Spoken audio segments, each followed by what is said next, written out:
नमस्कार, आप देख रहे हैं हमारा खास कार्यक्रम स्वराज सेहत। आज हम बात करेंगे दिल में होने वाली बीमारी के बारे में। दरअसल खराब दिनचर्या और गलत खान पान के चलते हर कोई बीमार हो जाता है। इंसान को पता भी नहीं चल पाता कि कब और कैसे वो हृदय रोग की चपेट में आ जाता है, वो बीमारी की चपेट में आ जाता है। और जब उसे पता चलता है कि उसे दिल की बीमारी है, तब तक देर हो चुकी होती है। जी हाँ, दुर्भाग्य से अधिकांश लोगों को तब तक पता नहीं चलता है कि वो हृदय रोग विकसित कर चुके हैं, जब तक उन पर इसका हमला ना हो जाए। लेकिन कुछ चेतावनी के संकेत भी होते हैं जो हृदय रोग का संकेत दे सकते हैं, और अगर इसका जल्दी इलाज किया जाए तो स्थिति को गंभीर होने से रोकने में मदद मिलती है। हालांकि हृदय रोग के लक्षण हर व्यक्ति में समान नहीं हो सकते हैं, लेकिन लक्षणों का एक सेट कई लोगों में आम है जो हृदय रोग से पीड़ित होता है। जैसा कि किसी स्वास्थ्य समस्या को उसके प्रारंभिक चरण में पहचान लेना और जल्द ही जल्द इलाज कराना हमेशा बेहतर होता है। हृदय रोग के चेतावनी संकेतों को जानें और जितनी जल्द ही हो सके उचित कार्य करें। हृदय रोगों की चेतावनी संकेतों में शामिल है जो हम ग्राफिक्स के जरिए आपको दिखा रहे हैं।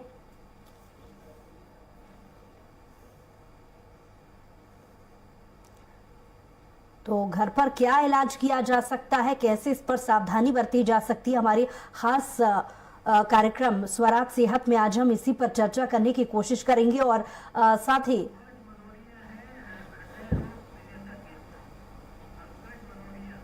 और इस पर ज्यादा बातचीत के लिए हमारे साथ एक्सपर्ट पंकज जी हमारे साथ लाइव जुड़े हुए हैं। डॉक्टर पंकज जी, बहुत स्वागत है आपका हमारे खास कार्यक्रम में जुड़ने के लिए। और ये कार्यक्रम वो कार्यक्रम है जिसके जरिए हमारे साथ कुछ कॉलर्स भी जुड़ते हैं जिनके सवालों के जवाब हम जानने की कोशिश करते हैं। और इसलिए ज़्यादा वक्त ना लेते हुए इस कार्यक्रम को शुरू करते हैं। सबसे मेरा पहला आपसे यही सवाल है कि हृदय रोग क्यों होता है, पहले इसे समझ लेते हैं। देखिए, हृदय रोग या हृदय अटैक क्यों आता है? अटैक मतलब हार्ट की 3 धमनियां होती हैं जो हार्ट को शुद्ध ऑक्सीजन युक्त खून पहुंचाती हैं। अगर कोई भी धमनी में अगर कोई क्लॉटिंग हो जाती है या उसका पूरा जो खून का बहाव है वो ऑब्स्ट्रक्ट हो जाता है, ब्लॉक हो जाती है, तो एक हार्ट का एक मांसपेशियां होती है, उसको खून मिलना बंद हो जाता है, उसको की अटैक बोलते हैं। जी पंकज जी, ये तो हमने जान लिया कि हृदय रोग आखिर क्यों होता है, लेकिन क्या आप हृदय रोग को पहचान भी सकते हैं ताकि हम पहले से इस पर एहतियात बरतना शुरू कर सके? देखिए, जो हृदय रोग आने से पहले कई लक्षण देता है। जैसे जो चेस्ट पेन होता है वो हमें जानना बहुत आवश्यक है कि जो चेस्ट पेन हार्ट का पेन है कि गैस का पेन है। बहुत बार ऐसा देख रहा है कि लोगों को पेन होता है तो वो समझते हैं कि मुझे एसिडिटी का पेन है, गैस का पेन है, और उसको वो इग्नोर कर देते हैं और ठीक समय पे इलाज नहीं लेते और फिर बाद में पता लगता है कि वो हार्ट अटैक था। तो ये जो हार्ट अटैक का पेन होता है हमें ध्यान रखना पड़ेगा कि सबसे पहली बात वो सेंटर ऑफ चेस्ट में होता है, बिल्कुल बीच में होता है, ना कि लेफ्ट साइड में। वो जो पेन होता है वो प्रोलॉन्ग होता है, लगातार रहता है, 15 मिनट 30 मिनट के ज्यादा रहता है। साथ में आपको ज्यादा स्वेटिंग होने लगती है, पसीना आने लगता है, लेफ्ट हैंड में रेडिएट करता है वो, या जॉ में भी जा सकता है। तो ये जो खास फीचर्स होते हैं वो हमें पहचानना जरूरी है। ऐसा पेन, बहुत सीवियर पेन होना, सेंटर ऑफ चेस्ट में होना, लेफ्ट हैंड में जाना, स्वेटिंग होना साथ साथ, ये सब जो अगर साथ में ये सब चीजें हो रही हैं तो समझ जाइए कि ये हार्ट का पेन भी हो सकता है। तो आपको डॉक्टर से संपर्क करना जरूर चाहिए, ईसीजी और जांच करा के देखना चाहिए कि ये हार्ट का पेन है कि नहीं है। जी डॉक्टर पंकज, साथ ही आपसे जानना चाहेंगे कि कार्डियोवैस्कुलर बीमारी का क्या कारण होता है, क्योंकि अमूमन ये बीमारी जो है लोगों के बीच में ज्यादा देखने को मिलती है। ये बिल्कुल ही जो हार्ट अटैक या कार्डियोवैस्कुलर बीमारी जो आपने बताई है, पहले के जमाने में हम देखते थे ये जो रोग है हार्ट अटैक का रोग पहले 6 या 7 डिकेड में आता था, मतलब 60 साल के ऊपर या 70 साल के ऊपर। अब ये जो बीमारी है हम देख रहे हैं युवा वर्ग में भी काफी आने लगी है, 30 से 40 साल में भी ये बीमारी अपने को चपेट में ले रही है। अगर मैं 10 पेशेंट रोज देखता हूँ हार्ट अटैक के, तो 10 में से 3 जो पेशेंट होते हैं उनकी उम्र 40 से कम होती है। अगर हम कारणों में जाए तो मेन प्रमुख कारण क्या होते हैं हार्ट अटैक के?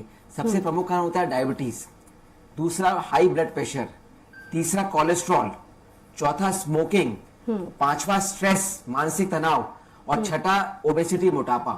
तो मोटे मोटे ये 6 कारण होते हैं प्रमुख जो कि लगभग 90% रिस्पॉन्सिबल होते हैं हार्ट अटैक आने में। जी, और जैसा कि प्रमुखता पर आपने जैसा कि जिक्र किया कि लाइफस्टाइल भी इसमें डिपेंड करता है, बहुत ज़्यादा स्ट्रेस लेने की वजह से भी इस तरीके की जो बीमारियां हैं उसकी चपेट में हम आ जाते हैं। इसका मुख्यतः कारण जाहिर है कि बीपी भी रहा है लोगों का, तो बीपी क्यों बढ़ता है? या देखिए, ब्लड प्रेशर की समझना पड़ेगा। ब्लड प्रेशर एक बहुत प्रमुख कारण होता है, ना केवल हार्ट अटैक का बल्कि किडनी फेलियर का, लकवे का, ये बहुत बड़ा कारण होता है जी। ब्लड प्रेशर क्या है? जो हमारी जो ब्लड वेसल्स होती हैं, उसमें जो ब्लड दौड़ता है, उसका प्रेशर कितना है, उसको बोलते हैं ब्लड प्रेशर। क्या होता है जब एज होती जाती है कई बार तो उसमें ब्लड वेसल्स थिक हो जाती है, स्टिफ हो जाती है। चाहूंगी हमारे साथ दर्शक जुड़ गए हैं, अपना सवाल पूछना चाह रहे हैं। शाहरुख हमारे साथ दर्शक जुड़ गए हैं, बहुत स्वागत है आपका शाहरुख, सवाल पूछिए। डॉक्टर साहब नमस्कार। हेलो सर, नमस्कार। हाँ नमस्कार।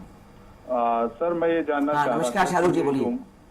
मेरी सर उम्र जो है वो 35 साल है और सर मुझे करीब 2 साल से लॉकडाउन के पहले से थोड़ा ब्लड प्रेशर की तकलीफ थी, तो मेरी दवा लगातार चल रही थी। 2-3 बार मेरा बीपी बढ़ा, ईसीजी कराई तो नॉर्मल निकली, लेकिन अब मैं अभी बीच में जैवलॉन्ग 8 टैबलेट खा रहा था। ठीक है। उसके बाद जैसे मैं कभी खाना माना जैसे कभी खाता हूँ तो मुझे कई बार ऑटोमेटिक बीपी बढ़ जाता है 180, ईसीजी कराता हूँ तो नॉर्मल निकलती है। ओके, ठीक है। देखिए, जैसा है कि अगर बीपी आपका बढ़ रहा है तो उसका ये जरूरी नहीं है कि आपका ईसीजी में भी चेंजेस आए। ईसीजी में चेंजेस जब आते हैं जब आपको दिल का दौरा पड़ जाता है, जब काफी एडवांस बीमारी हो जाती है। हाइपरटेंशन मैंने बताया एक साइलेंट किलर होता है। ब्लड प्रेशर बढ़ने के बाद भी जरूरी नहीं है कि आपको कोई सिम्टम आए या कोई ईसीजी में खराबी आई। ईसीजी में खराबी जब आती है लगातार, जब आपका ब्लड प्रेशर कंट्रोल में नहीं रहता, फिर आप हार्ट की जो परत होती है मोटी हो जाती है या फिर कुछ प्रॉब्लम हो जाती है, जब चेंजेस आते हैं आपको ब्लड प्रेशर आपका कंट्रोल है कि नहीं, आज के लिए आपको बार बार अपना नापना पड़ेगा। जैसा कि आपने बताया कि आपका खाना खाने के बाद आपका ब्लड प्रेशर बढ़ जाता है कई बार, तो ऐसी सूरत में अपन को ब्लड प्रेशर कंट्रोल रखने के लिए हो सकता है आप ज़ेबलॉन्ग दवाई खा रहे हैं, उसके अलावा एक और दवाई हमें ऐड करना पड़े। कई लोगों में ऐसा होता है कि खाना खाने के बाद बॉडी का मेटाबॉलिक रेट बढ़ता है, उसकी वजह से कई बार ब्लड प्रेशर बढ़ जाता है। तो कई बार हम दवाइयों का टाइमिंग चेंज करते हैं, कई बार दवाई भी ऐड करते हैं। कुछ भी हो, आपको अपना ब्लड प्रेशर लेवल 130/80 से कम रखना है, क्योंकि अगर आपका लेवल 130/80 से ज्यादा होता है तो उसके जो इम्पैक्ट्स होते हैं, हाँ तो ठीक है, आपका 130/80 चल रहा है तो बिल्कुल अच्छी बात है ये।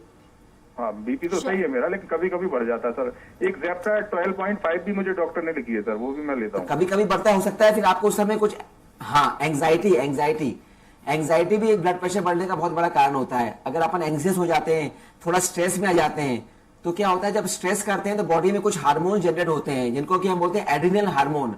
तो जब ये हार्मोन जनरेट होते हैं तो बॉडी की हार्ट रेट और ब्लड प्रेशर दोनों को बढ़ाते हैं। तो जिन पेशेंट को हमें लगता है कि इनको स्ट्रेस इंड्यूस हाइपरटेंशन है, तो उसको स्ट्रेस कम करने की हम दवाई भी देते हैं जो कि वो हार्मोन्स को कंट्रोल कर लेती है। तो ऐसी सूरत में आपको हो सकता है स्ट्रेस, एंटी स्ट्रेस की हम एक दवाई भी और लिखें, ताकि जो स्ट्रेस इंड्यूस आपको जो स्पाइक्स आ रही है ब्लड प्रेशर में, फिर वो उससे कम हो जाएंगी। सर ये मुझे शुरुआत तब से हुई थी जब मेरा कोलेस्ट्रॉल बढ़ गया था।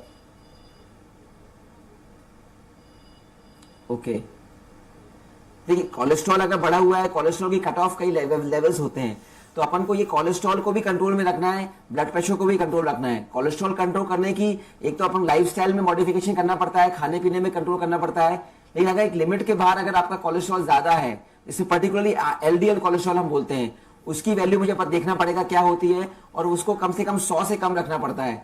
अगर लाइफस्टाइल से कम हो जाता है तो अच्छी बात होती है, नहीं तो फिर दवाइयां भी आती हैं उसको कंट्रोल रखने के लिए। देखिए आपको जानना जरूरी है कि ब्लड प्रेशर, कोलेस्ट्रॉल, डायबिटीज, ये सब रिस्क फैक्टर्स होते हैं। अगर रिस्क फैक्टर्स को हमने कंट्रोल नहीं करा तो कभी भी आपको उससे बीमारी हो सकती है, जिसको बीमारी अटैक आ सकता है या लकवा हो सकता है। तो रिस्क फैक्टर्स को कंट्रोल में रखेंगे तो ब्लड प्रेशर, कोई भी आगे जो बीमारी होने वाली है, अटैक, लकवा या किडनी फेलियर, ये सब होने के चांस बहुत कम हो जाते हैं। चलिए, बहुत शुक्रिया शाहरुख हमारे साथ जुड़ने के लिए, अपना सवाल पूछने के लिए, क्योंकि जाहिर है और भी ऐसे दर्शक होंगे जिन्हें बीपी से जुड़ी जो परेशानी है उसका जवाब मिला होगा। डॉक्टर साहब, एक और सवाल जो अमूमन पूछा जाता है कि बीपी बढ़ता है उसको लेकर के हमने बात कर ली, लेकिन बीपी कम क्यों होता है? कई लोगों में देखा गया है कि लो बीपी, जिसकी आप बोल रहे हैं ना, लो बीपी कई लोगों में कई बार ब्लड प्रेशर लो भी होता है, लेकिन अगर सिर्फ लो ब्लड प्रेशर के कारण अगर कोई उनको सिम्टम्स नहीं होते कुछ तो हम कुछ नहीं करते। लेकिन लो बीपी के अगर सिम्टम्स होने लगते हैं, जैसे कई बार चक्कर आ जाता है, कई बार खड़े होने पे, या कई बार वॉमिटिंग की टेंडेंसी आ जाती है, तो फिर कई बार उसको बढ़ाने की हम कुछ दवाई भी देते हैं, कई बार सॉल्ट इंटेक बढ़ाने की कुछ बोलते हैं, ORS का गोल देते हैं, इलेक्ट्रोल पाउडर का बोलते हैं। लेकिन लो बीपी हम जब बोलते हैं जब आपका बीपी 110 से भी कम हो जाता है, सिस्टोलिक ऊपर वाला बीपी, और नीचे वाला 60 से कम हो जाता है, और साथ में आपको सिम्टम्स आने लगते हैं, तो कई बार जो बीपी की दवाइयां चल रही होती है उसको हम कम करते हैं। डॉक्टर कई बार उसकी वजह से होता है, कई बार डिहाइड्रेशन होता है उसकी वजह से होता है। नीलू जी हमारे साथ फोन लाइन जुड़ गए हैं। नीलू जी बहुत स्वागत आपका, सवाल पूछे। चलिए डॉक्टर साहब, एक्चुअली मुझे बहुत घबराहट होती है और बहुत बेचैनी सी महसूस होती है, तो कैसे, क्या इसका उपाय? देखिए, ये जो आप बता रही हैं घबराहट और बेचैनी महसूस होती है, इसको हम बोलते हैं स्ट्रेस इंड्यूस एंजाइटी होती है। ये एंजाइटी होती है। जैसे ही अपन घबराहट होती है, बेचैनी होती है, तो बॉडी में क्या एड्रेनल हार्मोन्स जनरेट होने लगते हैं। वो फिर आपको एड्रेनल हार्मोन्स क्या करते हैं, फिर आपकी धड़कन और आपका ब्लड प्रेशर को बढ़ाते हैं, तो उसकी वजह से आपको पैल्पिटेशन, धड़कन फील होने लगती है, घबराहट होने लगती है। तो ऐसे केसेस में हम कुछ दवाइयां आती हैं जिसको कि कंट्रोल कर देते हैं स्ट्रेस को। आप जो एड्रेनल हार्मोन्स का जो सर्ज होता है, तो उसको वो बॉडी उसको सप्रेस कर देती है, तो वो हार्मोन्स का जनरेशन कम हो जाता है, तो उससे आपकी एंजाइटी कम हो जाती है। जो घबराहट वगैरह होती है वो इजीली एक या दो दवाइयां आती हैं, उससे बिल्कुल कंट्रोल हो सकता है। आप जी नीलू, और कोई सवाल आपका? मेडिसिन की एक और कॉलर हमारे साथ जुड़ गए हैं, संजय जुड़ गए हैं भोपाल से। बहुत स्वागत आपका संजय, सवाल पूछे। डॉक्टर, मैं ये पूछना चाहता हूँ कि एंजाइटी है क्या और होती क्यों है? जी देखिए, अभी मैंने बताया एंजाइटी क्या होता है। एंजाइटी मतलब जो आदमी स्ट्रेस करता है, स्ट्रेस करने की वजह से बॉडी में कुछ हार्मोन्स होते हैं वो जनरेट हो जाते हैं, जिसको क्या बोलते हैं एड्रिनल हार्मोन। अब ये हार्मोन क्या करता है, इसका काम होता है जैसे ही बॉडी में आता है, सर्कुलेशन में आता है, तो आपकी धड़कन बढ़ा देता है, आपकी ब्लड प्रेशर बढ़ा देता है कुछ टाइम के लिए। तो आपको ऐसा लगता है कि दिल धक धक कर रहा है, मुझे बेचैनी हो रही है, घबराहट हो रही है। तो ये होता है एंजाइटी। इसको कंट्रोल करने के लिए एक दवाई आती है बीटा ब्लॉकर, वो हम जब देते हैं तो वो हार्मोन्स का सप्रेस कर देती है, और जब वो हार्मोन सप्रेस हो जाते हैं तो आपकी धड़कन और ब्लड प्रेशर नॉर्मल आ जाता है। तो इसको बोलते हैं एंजाइटी। यही वजह है एंजाइटी का है, जो ब्लड प्रेशर बढ़ जाता है और धड़कन बढ़ जाती है और आदमी को घबराहट हो जाती है। चलिए, बहुत शुक्रिया संजय हमारे साथ जुड़ने के लिए। डॉक्टर साहब, एक और सवाल कि हम क्योंकि हृदय रोग से जुड़ी बीमारियों के बारे में यहाँ पर बातचीत कर रहे हैं, तो हृदय रोग के बाद क्या शुगर लेवल भी बढ़ जाता है? चलिए, इस सवाल का जवाब मैं लूंगी। एक कॉलर भी हमारे साथ जुड़ गए हैं। होता है, एक रिस्क फैक्टर होता है। जी, आप कहाँ से बोल रहे हैं? ओके, नागपुर से हमारे साथ नीलेश जुड़ा है। नीलेश जी, बहुत स्वागत है आपका, सवाल पूछे। मैं डॉक्टर पंकज से मेरा सवाल था कि डॉक्टर साहब नमस्कार। डॉक्टर साहब, मेरा एक सवाल है कि ये हृदय रोग जो होते हैं इसके मेन सिम्टम्स क्या होते हैं? मतलब हम कैसे समझे कि हमें हृदय रोग होने वाला है? नहीं, बहुत ही बढ़िया आपने सवाल किया है। देखिए, अगर हम सिम्टम से जाएं तो सबसे प्रमुख सिम्टम होता है कि आदमी को छाती में दर्द होता है। यह दर्द जो होता है बिल्कुल सेंटर ऑफ चेस्ट में होता है। जब आप चलते हैं, एक्सर्शन करते हैं, तो वो दर्द बढ़ जाता है। आप रुक जाते हैं तो दर्द कम हो जाता है। ये दर्द आपके बाएं हाथ में या दाएं हाथ में या जबड़े में फैल सकता है। उसके साथ साथ आपको स्वेटिंग हो सकती है, सांस लेने में तकलीफ हो जाती है दर्द को। तो ये सब जो सिम्टम्स होते हैं, ये अगर आपको ऐसा लग रहा है तो ये सिम्टम्स हार्ट के सिम्टम्स हो सकते हैं, ब्लॉकेज के सिम्टम हो सकते हैं। तो ऐसी सूरत में आपको तुरंत अपना चेकअप कराना चाहिए, और चेकअप में कुछ जांचें करते हैं, उससे कंफर्म हो जाता है कि जो तकलीफ हो रही है आपको, ये हृदय रोग में ब्लॉकेज की वजह से हो रही है कि नहीं हो रही है। तो उसके हिसाब से फिर आप अपना ट्रीटमेंट करा सकते हैं। जी, और डॉक्टर पंकज, जैसा कि सवाल से पहले मेरा सवाल था कि हृदय रोग के बाद क्या शुगर लेवल भी बढ़ जाता है? शुगर, देखिए, जो शुगर लेवल या डायबिटीज की बात करें तो हार्ट अटैक के मैंने कहा नंबर 1 रिस्क फैक्टर्स जो होते हैं, हाई कोलेस्ट्रॉल, ब्लड प्रेशर और डायबिटीज, ये बहुत बड़े रिस्क फैक्टर होते हैं। हम अगर 10 हार्ट अटैक के पेशेंट देखते हैं तो उसमें 3 में डायबिटीज होती है उसमें। तो डायबिटीज या मधुमेह बोले हार्ट अटैक का बहुत प्रमुख कारण है। मधुमेह क्या करता है कि जो बॉडी के ब्लड वेसल्स होते हैं, जो धमनियां होती हैं, उसमें खुदरापन कर देता है, बॉडी के में क्लॉटिंग की टेंडेंसी बढ़ा देता है, मतलब क्लॉट बनने की टेंडेंसी बढ़ जाती है। तो हार्ट की नसों में जो धमनियां होती है उससे ब्लॉकेजेस बन जाते हैं, क्लॉटिंग बन जाती है और उसका सप्लाई रुकने लगता है। तो मधुमेह एक बहुत प्रमुख कारण होता है शुगर पेशेंट्स का हार्ट अटैक आने का। तो हम इसलिए बोलते हैं जो डायबिटीज वाले पेशेंट होते हैं उसमें तो कुछ खास ख्याल रखना चाहिए कि आपका हार्ट स्वस्थ है कि नहीं, क्योंकि आपको हार्ट अटैक का रिस्क लगभग 2 से 3 गुना ज्यादा होता है उनमें जिनमें की डायबिटीज नहीं है। तो बहुत एग्रेसिव अपना हार्ट का प्रोटेक्शन करना चाहिए, समय पर हार्ट की जांच कराते रहना चाहिए, और कुछ दवाइयां आती हैं उसको भी लेना चाहिए। अपना कोलेस्ट्रॉल कंट्रोल रखना चाहिए डायबिटीज वालों को, क्योंकि हार्ट अटैक का रिस्क बहुत ज्यादा होता है डायबिटीज में। क्योंकि आपने लाइफस्टाइल को लेकर के भी जिक्र किया है, बहुत सारे ऐसे मिथ होते हैं कि बहुत ज़्यादा वजन हृदय रोगियों को नहीं उठाना चाहिए और बहुत ज़्यादा पैदल भी नहीं चलना चाहिए, ऐसी बहुत सारी चीज़ें कही जाती हैं। लाइफस्टाइल में कितना चेंज करना चाहिए और खान पान पर कितना ध्यान देना चाहिए? देखिए, लाइफस्टाइल एक बहुत इम्पॉर्टेंट रोल प्ले करता है हार्ट अटैक प्रिवेंशन में, और जिनको हार्ट अटैक हो गया उसके बाद रिहैबिलिटेशन में, और दोबारा हार्ट अटैक ना हो जाए।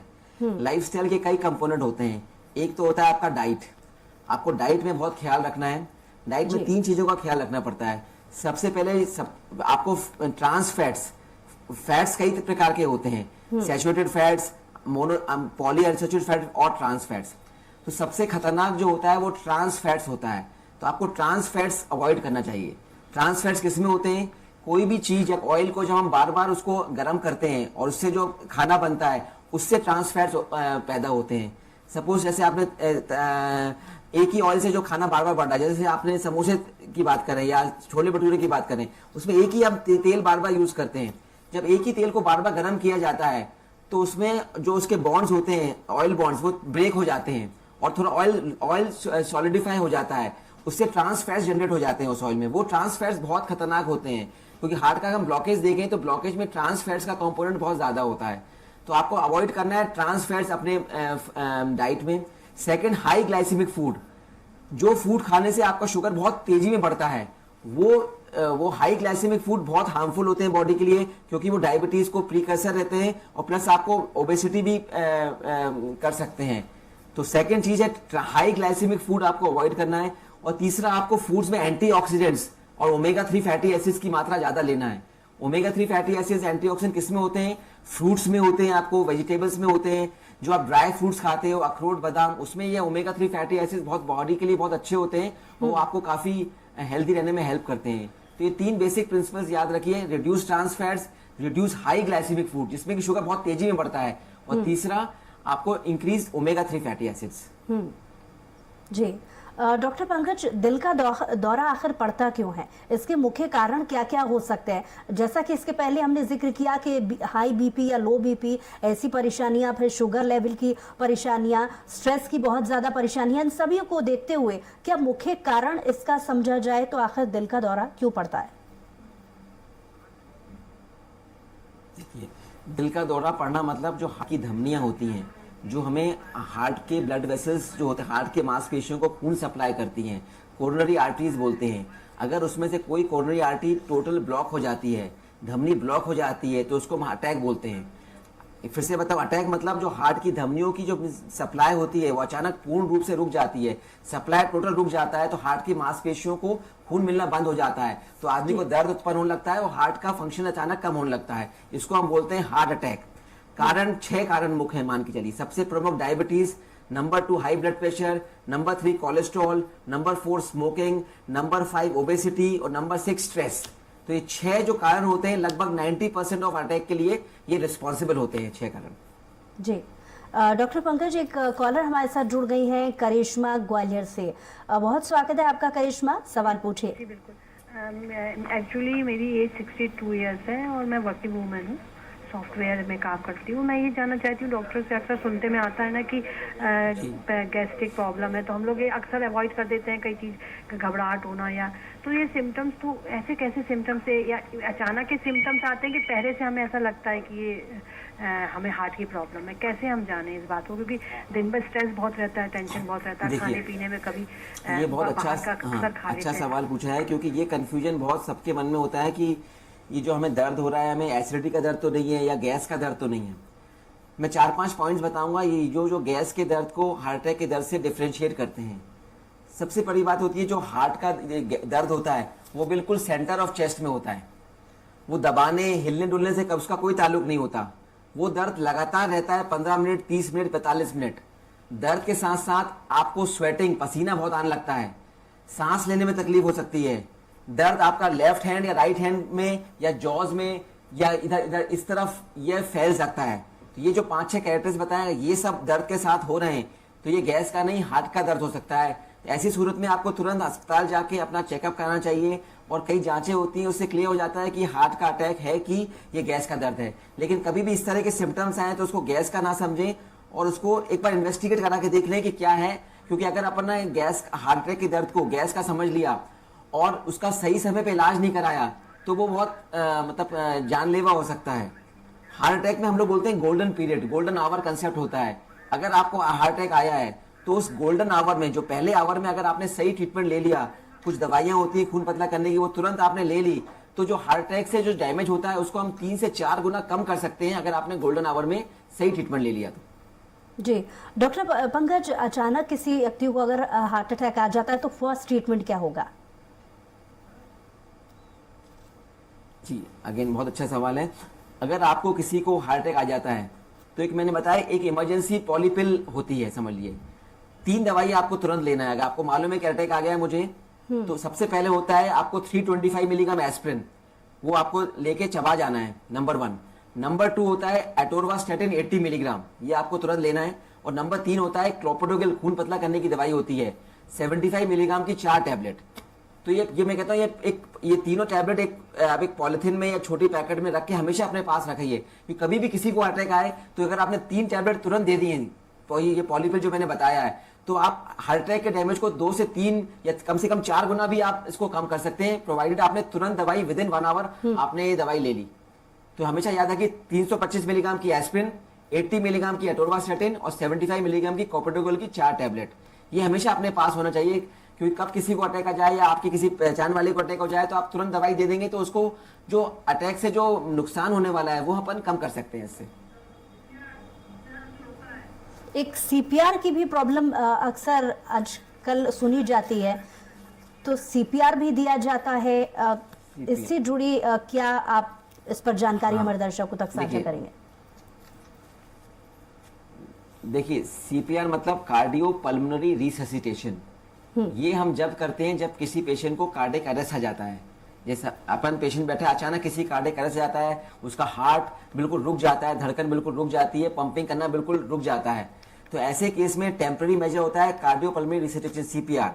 सीपीआर से क्या करते हैं, हम हार्ट की पंपिंग वापस चालू करते हैं दबा के, ताकि जो हार्ट की हम आर्टिफिशियल पंपिंग करेंगे तो हार्ट का पंपिंग चालू हो जाएगा, तो बाकी ऑर्गन्स को, ब्रेन को, किडनी को ब्लड वापस मिलना चालू हो जाएगा। तो सीपीआर करना सबको आना चाहिए। सीपीआर की टेक्निक होती है, इसमें मैंने कई वीडियोस बना रखे हैं, ताकि वो अगर सीपीआर आपने टाइमली कर दिया तो आदमी की जान बच सकती है। क्योंकि मैंने कहा अगर आदमी का हार्ट रुका हुआ है, तो अगर आपने विद इन सेकंड्स या विद इन मिनट्स कुछ एक्शन नहीं लिया और मतलब टाइम निकल गया, तो वो डैमेज जो परमानेंट हो जाता है, फिर बाद में आपने ट्रीटमेंट करा भी लिया तो वो ट्रीटमेंट किसी काम का नहीं होता, आपका ब्रेन डेड हो जाता है, बाकी ऑर्गन्स डैमेज परमानेंटली डैमेज हो जाते हैं। लेकिन अगर आपने सीपीआर अच्छे से करा है, मतलब सीपीआर करेंगे तो पंपिंग वापस चालू हो जाएगी हार्ट की आर्टिफिशियल, और बाकी ऑर्गन्स को ब्लड मिलना चालू हो जाता है, तो उससे बाकी ऑर्गन प्रिजर्व रहते हैं जब तक कि आपको प्रॉपर केयर मिल रही है, या आपका एम्बुलेंस आ रही है जब तक, या कोई डॉक्टर्स आपको देख रहा है। तो एक आम आदमी को भी सीपीआर अगर आपने सही तरीके से कर लिया तो काफी हद तक उसको, मतलब एक पेशेंट की अपन लाइफ बचा सकते हैं। जी, और एक दर्शक भी हमारे साथ जुड़ गए हैं, कपिल। कपिल, बहुत स्वागत आपका, सवाल पूछिए। जी नमस्कार। एक्चुअली डॉक्टर साहब से मेरा सवाल है, सर मैं एक्चुअली हर दिन 8 किलोमीटर की रनिंग करता हूँ और स्मूथली अच्छे से दौड़ता हूँ, बट जब दौड़ने के बाद मैं कंप्लीट करता हूँ तो मुझे हल्का सा सीने में दर्द होता है, तो मुझे रनिंग कंटिन्यू करना चाहिए या फिर रोक देना चाहिए, मतलब क्या करूँगा? देखिए इसके लिए पता लगाने के लिए जो आपको दर्द हो रहा है ये हार्ट में से संबंधित तो नहीं है, इसके लिए फिर हम एक स्ट्रेस टेस्ट करेंगे, आपका ट्रेडमिल टेस्ट, जो हमारे पास मशीन होती है ट्रेडमिल में, उसमें हम आपको दौड़ने को बोलेंगे, इसकी स्पीड बढ़ा के देखेंगे और साइमल्टेनियसली आपका ब्लड प्रेशर और ईसीजी को मॉनिटर करेंगे। अगर आप एक स्टेज के बाद आप बोलेंगे हमें दर्द हो रहा है, उस दर्द के साथ साथ अगर आपकी ईसीजी में भी, लेकिन अगर आपने दौड़ाया, हमने ठीक आप दौड़ लिए, आपने बोला ईसीजी में कोई चेंजेस नहीं आए, तो फिर ये हम निश्चित हो सकते हैं भैया हाँ ये हार्ट का दर्द नहीं है, मांसपेशियों का खिंचाव है। तो ऐसी जगह स्ट्रेस टेस्ट एक बहुत इंपॉर्टेंट रोल प्ले करता है, टीएमटी टेस्ट बोलते हैं, वो हम कर सकते हैं। जिनको भी चलने में तकलीफ होती है, तेज चलने के बाद ऐसा लगता है कि इनको भारीपन आ रहा है, तो उससे काफी हद तक सॉल्व हो जाता है। और अगर टीएमटी या स्ट्रेस टेस्ट में कुछ खराबी आती है तो फिर हम बड़ी जांच पे जाते हैं, जो एंजियोग्राफी होती है, उससे डायरेक्टली हम समझ जाते हैं कि हार्ट के अंदर ब्लॉकेज है कि नहीं। धन्यवाद। चलिए कपिल, बहुत शुक्रिया हमारे साथ जुड़ने के लिए। डॉक्टर पंकज, कई बार ऐसा होता है कि जांच की जा रही होती है, जैसा कि आप जिक्र कर रहे थे कि जांच की जा रही होती है, लेकिन अचानक से मरीज की तबीयत ज्यादा बिगड़ जाती है, तो ऐसे में क्या किया जा सकता है? और अक्सर हम आजकल देखते हैं कि बहुत सारे ऐसे केसेस आते हैं कि डांस करते करते भी अचानक से हार्ट अटैक से मौत के बहुत सारे आंकड़े सामने आए हैं, तो कैसे समझा जा सकता है कि व्यक्ति को हार्ट अटैक हुआ है? जी देखिए, आपने बहुत अच्छा एक ये मुद्दा उठाया है कि कई जो फिजिकली फिट होते हैं, मतलब जो ऊपर से फिजिकली फिट दिखते रहते हैं, क्या उनको भी अटैक आ सकता है? यह सवाल कई बार पूछा जाता है और ये बिल्कुल मैं कहूंगा ये फिजिकली फिट लोगों को भी हार्ट अटैक आ सकता है। आपको हार्ट अटैक आएगा कि नहीं, यह आपकी फिजिकल फिटनेस के अलावा आपकी हार्ट की फिटनेस कैसी है, आपकी मेटाबॉलिक फिटनेस कैसी है, उस पर डिपेंड करता है। जैसे कि आपका ब्लड प्रेशर कितना है, आपका शुगर कितना है, आपका कोलेस्ट्रॉल कितना है, आप स्मोकिंग तो नहीं करते, आपको ओबेसिटी तो नहीं है, तो ये चीज फैक्टर्स काफी इंपॉर्टेंट रोल प्ले करते हैं कि आपको अटैक आएगा कि नहीं। सिर्फ आपकी फिजिकल फिटनेस या ऊपरी शारीरिक आप स्वस्थ हैं, ये आपकी हार्ट की फिटनेस को गारंटी नहीं करता। उदाहरण के तौर पर आपने कार ली, कार का ऊपर का ढांचा ठीक है, लेकिन अगर अंदर की मशीन ठीक नहीं है, इंजन ठीक नहीं है, तो ऊपर से दिखने वाली खूबसूरत कार भी कभी भी हो सकती है।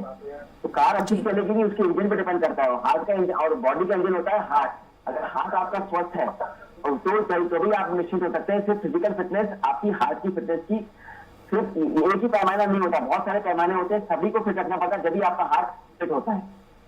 जी, और क्योंकि समय की भी अब कमी है, तो चलते चलते हमारे दर्शकों को हृदय रोग, क्योंकि आप विशेषज्ञ हैं और हृदय रोगी बहुत सारे हमारे साथ ऐसे जुड़े थे जिन्होंने अपने सवाल के जवाब जानने की कोशिश करी। लास्ट कमेंट क्या आप करना चाहेंगे हमारे दर्शकों को, जिससे वो अपने लाइफस्टाइल में ऐसी बीमारियों से बच सके?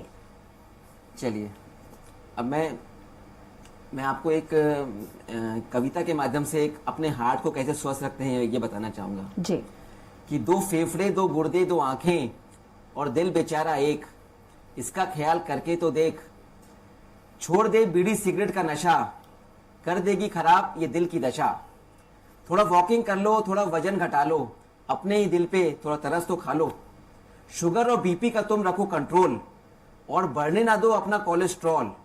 सो इन बातों का जो रखे ख्याल, उसका दिल रहे जवान सालों साल सालों साल। बहुत बढ़िया, बहुत अच्छे लफ्ज़ों में आपने इस चीज़ को समझाया कि दिल का इलाज करने के लिए उसका ख्याल रखना बहुत ज़रूरी है। बहुत शुक्रिया हमारे साथ जुड़ने के लिए डॉक्टर पंकज, और उम्मीद करते हैं कि आज तमाम दर्शकों को उनके सवालों के जवाब ज़रूर मिले होंगे। और इसी के साथ स्वराज सेहत में हमारी यही कोशिश होती है कि ऐसे तमाम सारे सवालों के जवाब अक्सर हम इस कार्यक्रम के जरिए निकाल ही लें। बहरहाल हमारे इस खास पेशकश में इतना ही। कुछ और खबरों के लिए देखते रहिए स्वराज एक्सप्रेस।